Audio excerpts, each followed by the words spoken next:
امام ابو حنیفہ کا قول اور صحیح حدیث دونوں میں ٹکراؤ ہو تو کسے مانیں؟ کامران احمد بنگلہ دیش سے کہتے ہیں کہ امام ابو حنیفہ نے فرمایا کہ میرے بعد اگر کوئی صحیح حدیث مل جائے تو میں نے جس حدیث پر فتویٰ دیا ہے وہ باطل ہو جائے گا. کیا یہ بات صحیح ہے؟ جی بالکل صحیح ہے.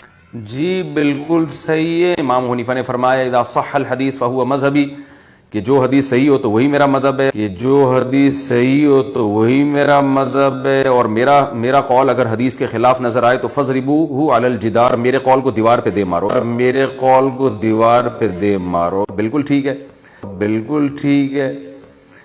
امام ابو حنیفہ نے بعض ایسے اقوال کہے ہیں کہ جو ان کے شاگرد تھے ابو یوسف اور امام محمد رحمہم اللہ تعالی، ان کو اس قول کے خلاف صریح حدیث مل گئی تو انہوں نے پھر امام ابو حنیفہ کے قول کے خلاف فتویٰ دیا، اور وہی فتویٰ پھر جو ان کے خلاف تھا وہی فقہ حنفی کا حصہ بن گیا. اس کی بہت ساری مثالیں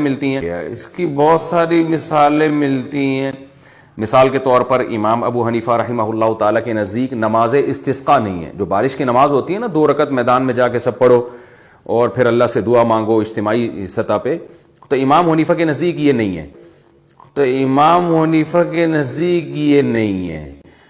وہ کہتے ہیں قرآن مجید میں اللہ کا ارشاد ہے استغفروا ربکم انہ کان غفارا یرسل السماء علیکم مدرارا، اللہ سے استغفار کرو آسمان سے بارشیں برسائے گا. تو ہر آدمی انفرادی طور پر استغفار کرے، جس کو پشتوں میں کہتے ہیں اخپل طریقے سے، تو ہر ایک اخپل طریقے سے بس استغفار کرے، نماز نہیں ہے.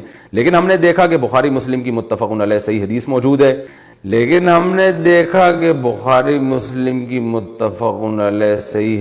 موجود ہے کہ آپ صلی اللہ علیہ وسلم نے نماز استسقاء پڑھی ہے. تو امام ابو حنیفہ کے جو شاگرد تھے ان کو جب یہ حدیث ملی تو انہوں نے امام ابو حنیفہ کے قول کو چھوڑ دیا، اور فقہ حنفی میں اب نماز استسقاء ہے، یعنی یہ فقہ حنفی کا حصہ بن گئی ہے. تو یاد رکھیں فقہ حنفی امام ابو حنیفہ کے اقوال کا نام نہیں ہے. تو یاد رکھیں فقہ حنفی امام ابو حنیفہ کے اقوال کا نام نہیں ہے.